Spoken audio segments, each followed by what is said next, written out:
জুলাইকে স্থায়িত্বকরণ করতে পারবে না। যে জুলাই আসলে এই জনগণের, জুলাইকে আলাদাভাবে কাগজে সিগনিফাই করার কোনো প্রয়োজন নাই।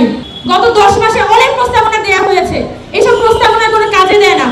প্রস্তাবনা শুধুমাত্র কিছু কাগজ, শুধুমাত্র কিছু অফসেট পেপার খরচ মাত্র।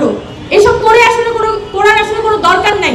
আমি মনে করি যে যদি সামনের দিনে আপনারা মনে করেন যে এখানে জুলাইকে আমাদের বাস্তবায়ন করতে হবে, জুলাইকে আমাদের টিকিয়ে রাখতে হবে, তাহলে সম্মিলিতভাবে আমাদের রাজনৈতিক এবং আমাদের সামাজিক পরিস্থিতিতে আমাদের দেশটাকে পরিবর্তনের দিকে নিয়ে যেতে হবে।